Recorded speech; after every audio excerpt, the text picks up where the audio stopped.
Bonjour à toutes et à tous, j'espère que vous allez bien ma team. Aujourd'hui pour cette nouvelle vidéo, on se retrouve pour le résumé de l'étape 7 de la Vuelta 2020, du Tour d'Espagne 2020.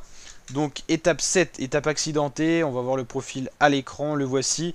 Donc deux cols à gravir aujourd'hui, c'était deux fois le même col de première catégorie, le Puerto de Ordura. Donc c'était une sorte de boucle en fait qui a été faite sur le parcours, ça a été choisi par les organisateurs de la course. On a assisté à des attaques, une échappée qui s'est créée. Dans les différentes ascensions on a eu des attaques.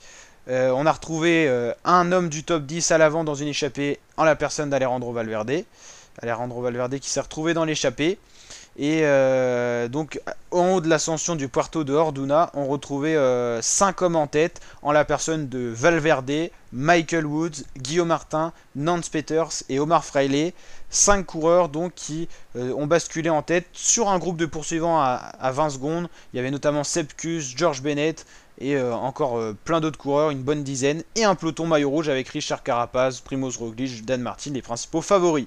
C'est donc les 5 premiers qui se sont joués la victoire d'étape.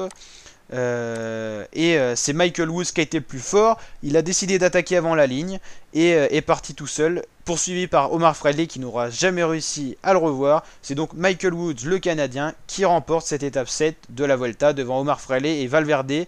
Valverde qui fait une très bonne opération au général.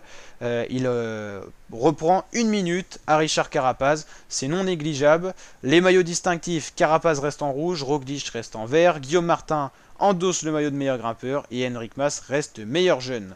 Voilà pour les principaux événements de cette étape. On va quand même regarder sur 5 coureurs, on avait quand même 2 Français, puis finalement ils se sont loupés, 4e et 5e, c'est quand même dommage.